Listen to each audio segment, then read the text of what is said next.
Hello there. We're broadcasting once again from GAGRATRADING. My name is Antonio Garcia. Today, I'll be offering my view and opinion about Bitcoin as an official international currency. We will tackle its pros and cons, concluding whether Bitcoin would bring us financial freedom, as crypto evangelists preach, or financial destruction, as central banks and international institutions like the IMF or the World Bank suggest. Before diving in, I should mention, for the sake of clarity, that money or currency is anything that has general acceptance and is used to exchange goods and services. In other words, if I have $100, I can buy a good or service in the United States or internationally for the value of $100. But how does this work? Well, it's both simple and complex. I can buy a good or service in the United States because people living there use the American dollar as a means of exchange. This happens because the dollar is officially imposed by the US government, which gives legitimacy and value to its currency, instilling confidence in citizens about the stability and value of that currency. Aha! We have used two key words in the previous paragraph: imposition and confidence. Let's unpack these to understand the intricacies of fiat currencies. Countries compel the different economic actors within their territory to exchange goods and services with their official currency. That is, there's coercive imposition using control and force to mandate the use of the currency and maintain control over it. I cannot force a business in the United States to sell me a good or service in euros, right? It's the business that should willingly accept the euro as an exchange currency. However, it will be obliged to accept us dollars. I hope you get it. On the other hand, confidence in a currency is key.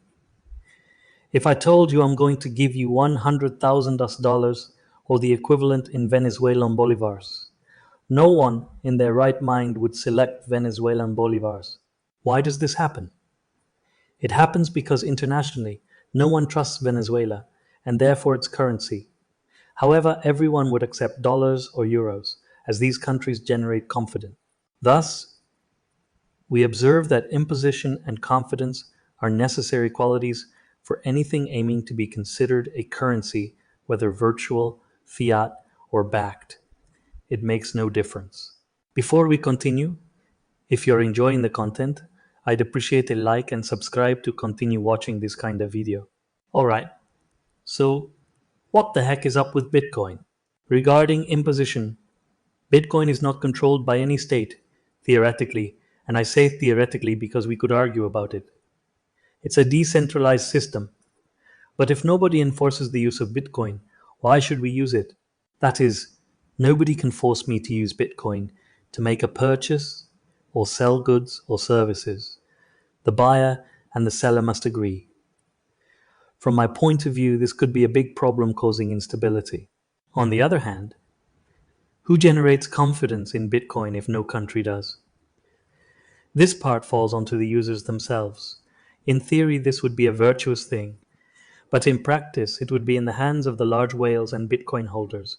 Therefore, if there is no entity to back confidence in a moment of economic crisis or panic, Bitcoin would collapse, as it indeed does every time there are problems in the real or financial economy.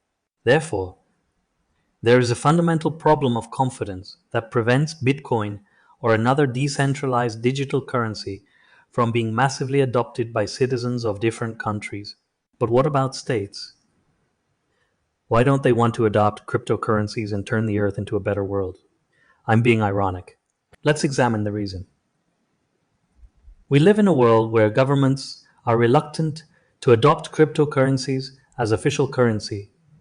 The primary reason is that such action would eliminate their ability to create money, which in turn would force them to be fiscally responsible.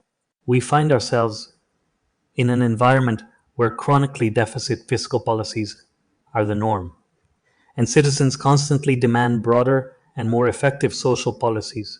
Up until now, governments have been able to finance these social policies by creating more debt, which is possible thanks to their control over the issuance of money.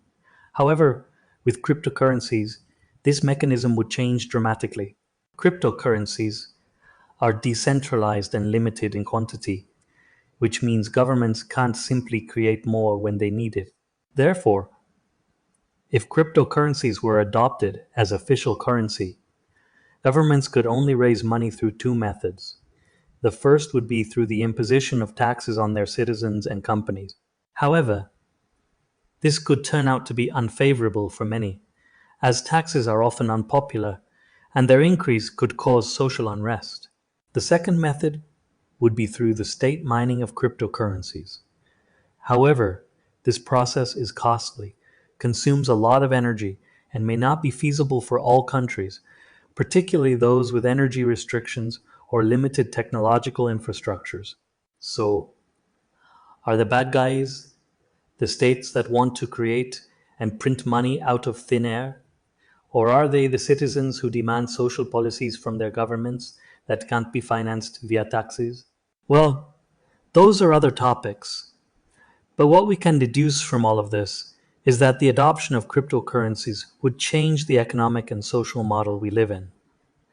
Therefore, states would return to stages prior to World War I, where welfare policies didn't exist. What will indeed arrive quickly are state cryptocurrencies. For instance, the digital dollar, as it will give the state more control over the money supply. We'll look into this in another video. If you liked the content, don't forget to subscribe to our channel and give it a like to support us.